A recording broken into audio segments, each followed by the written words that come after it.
Business Computing Weekly, session number 412. You are listening to the Business Computing Weekly podcast. It is time to incorporate technology into your business and take it to the next level. And here's your host, Bruce Naylor. Well, welcome, friends. Thank you for listening to Business Computing Weekly. I'm hoping you're going to have a great and productive week this week and grow your business. We are the podcast for small businesses to utilize technology to grow with power, passion, and performance. We are sponsored by frugalbrothers.com. That's my personal plug of the week. We are, here at Frugal Brothers, one of America's largest GFI reseller partners.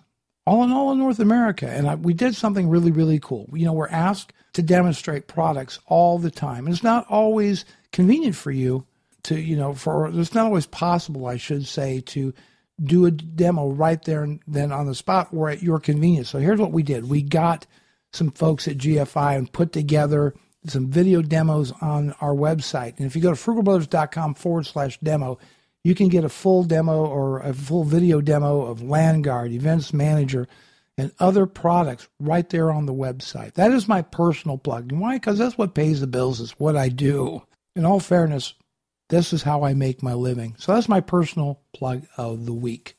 Do you know there's been studies that's shown that over 60% of online shopping and 70% of internet pornography traffic occurs during normal business hours? The 9 to 5? And you know what? Here's the point. So many small businesses still today do not either monitor internet usage at all, or they do it very, very haphazardly, or they have very minimal controls in place. That was a tough word to say. Minimal controls in place.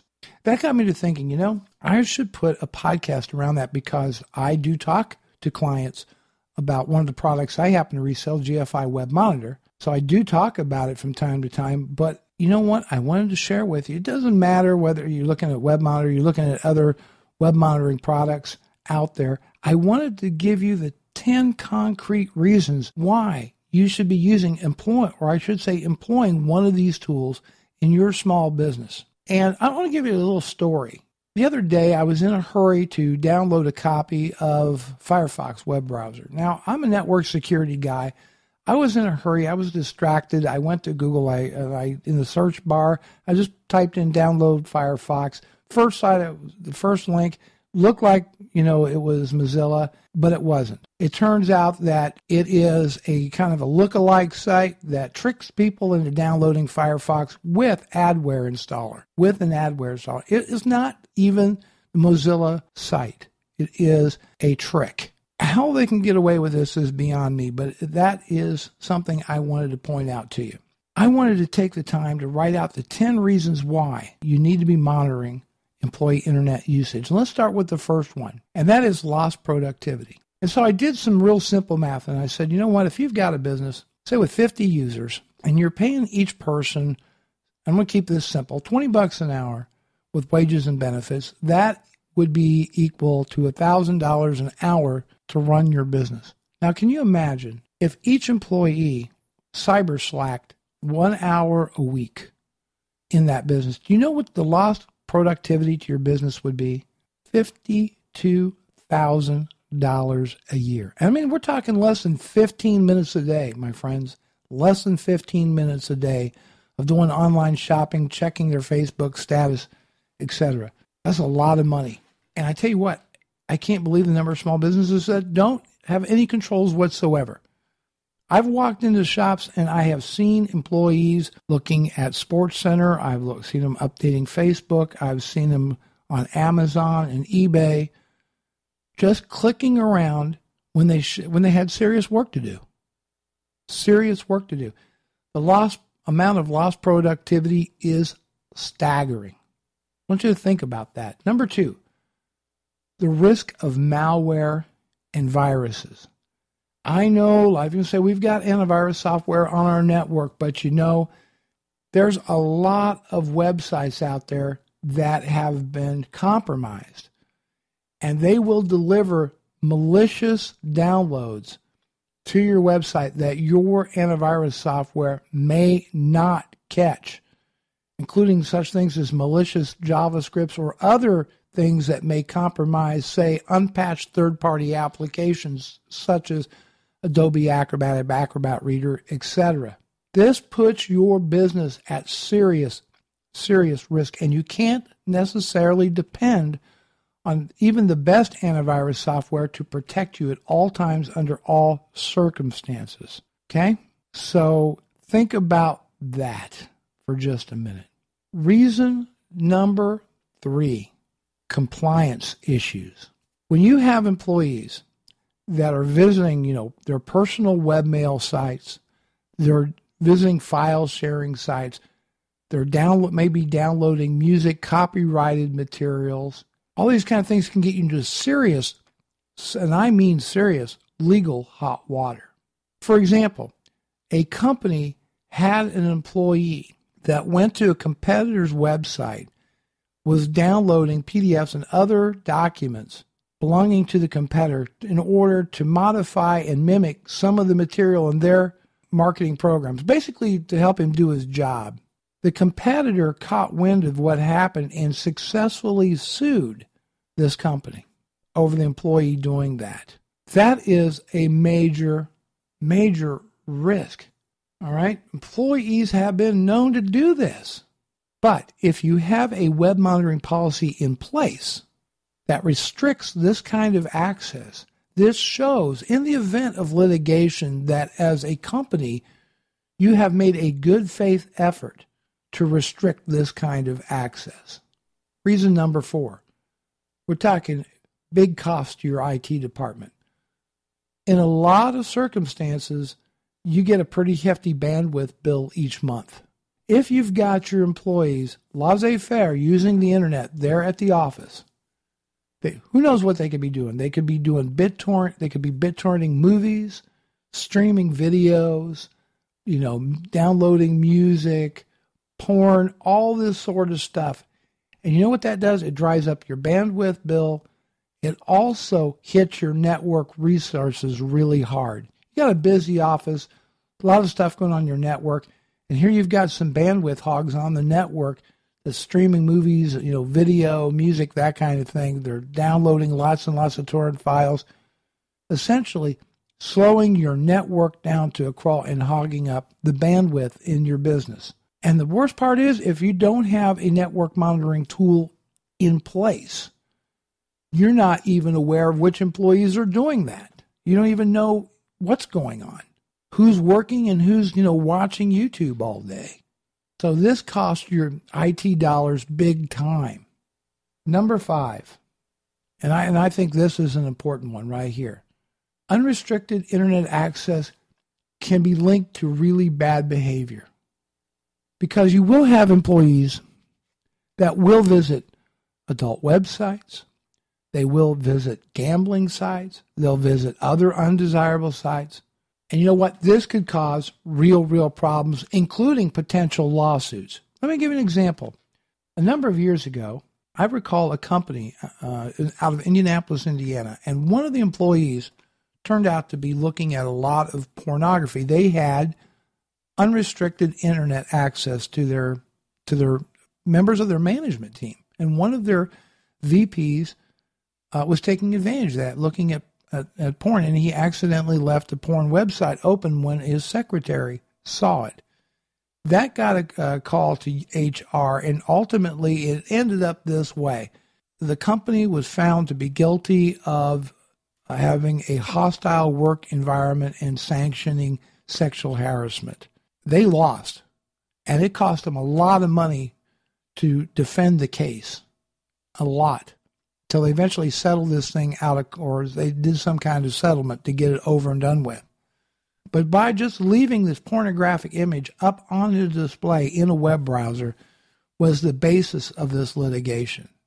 That is scary stuff. And it can, just to defend a lawsuit can cost a lot of businesses a lot of money. Even if you win, as you know, you're going to lose.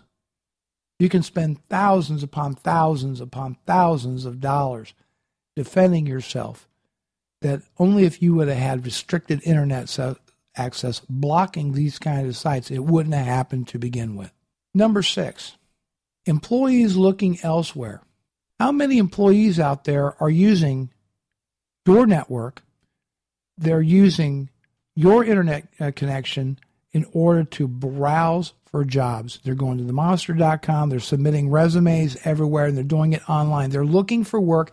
They're using you and as an office for them to relocate to another employment. Right there, you're paying them a wage to be working, and they're using the internet right there to send out their resumes to various competitors.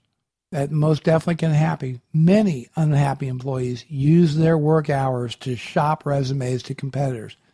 There's something else they could be doing. They could also be transferring valuable company data to services such as Dropbox.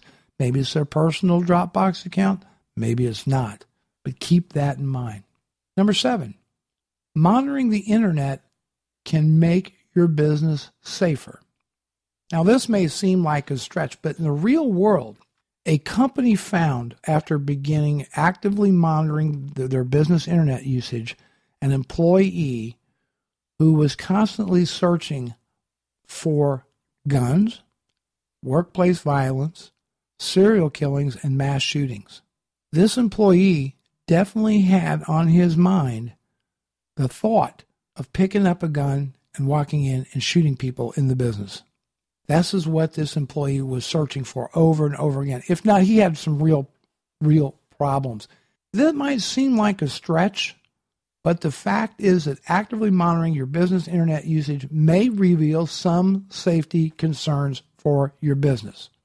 And I think that's an important thing to also keep in mind. Number 8. Monitoring can help employees improve customer service. If you know that what you're doing online is being watched and reported upon, and if the employee knows this, then that shows that the company is making a conscientious effort to take customer privacy concerns, treat them very, very carefully. The employee understands that you're taking those measures to protect the customers, and that keeps customer and employee privacy and security right at the top of their mind, which in turn will improve customer service. This is something, you see what network monitoring can do for your business? It's saving you money. It's keeping you away from lawsuits. It's stopping viruses and Trojans. It can potentially make your business a safer place to work. It can reduce the chances of being sued for sexual harassment or creating a hostile work environment. But we're not quite done yet. Number 9, monitoring internet usage can also be a benefit to employees. Now, how is that possible? How does this benefit the employees? Well, when you do your performance reviews, you'll have reports with you who the cyber slackers are and the ones that are not cyber slacking and doing a great job. And, they're doing great work. They're hitting their performance goals. They are not goofing off on the internet. You can set up reward programs. Maybe you can give them a raise or bonus or something like that to encourage this kind of behavior, but of course, as well as point out the cyber slacking to those who are taking advantage and take corrective measures to stop it. So this can actually be viewed as a benefit to employees. Now, I want to make this personal observation. I don't necessarily suggest to you that you make these draconian cuts and you lock down the internet so much that they can't visit their personal webmail at lunchtime, or they can't check their Facebook status on their break or something like that. There's ways and controls in these monitoring applications that would allow them to have a certain amount of unrestricted access during dinner time, during their break time, and so forth. You don't want to be seen, I think, as some type of prison to be working at, but you do want to monitor, control, and have policies in place. The last point, number 10, is to help you deter cyber crime. What is cyber crime? Well, identity theft is a form of cyber crime. Stealing copyrighted material is a cyber crime.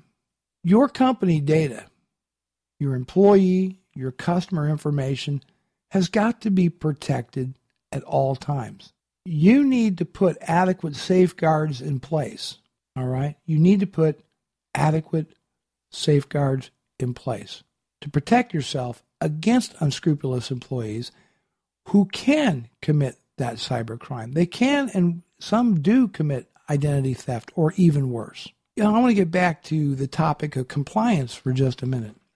A lot of us fall under some type of legal compliance supervision. One of the ones that I fall under is called PCI DSS.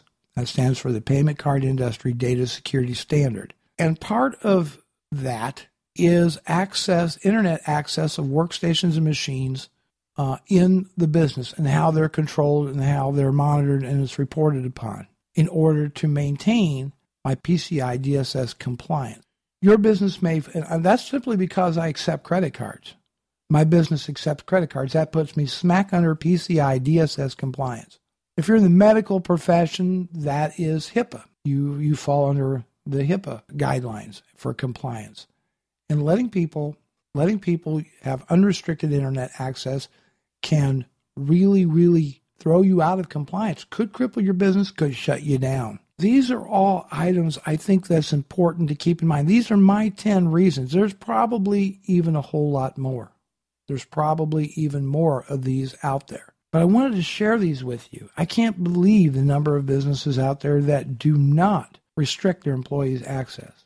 A product such as GFI Web Monitor, for example, is an investment that will make you a lot, or I should say save you a lot of money. Or if not not Web Monitor, then at least some type of web filtering, web security type product that monitors and reports upon what's going on with your internet usage. The risks today are simply too high out there. We have seen the fact that a lot of data breaches occur internally. I have seen a number of outbreaks, spam outbreaks that occurred by people that downloaded by accident malicious software that in turn their network into a bunch of bots, basically to start sending out email through their Exchange server, only to find themselves on DNS blacklists, and that is a mess. You simply cannot afford not to restrict internet usage in your business. You must have policies in place. You must do that in order for your business to grow, thrive, and keep everybody safe and keep your company being exposed to serious, serious litigation. And I think on that note, we're going to wrap up this week's installment of Business Computing Weekly. I ask that you like our show, that you visit iTunes, locate Business Computing Weekly podcast, review and rate our show. That would mean a lot to us. As always, this is Bruce Naylor. Have a great week and go out there. And if it's in your shop not making you money or saving you money, get it out of there. I'll talk to you later. Take care, everybody.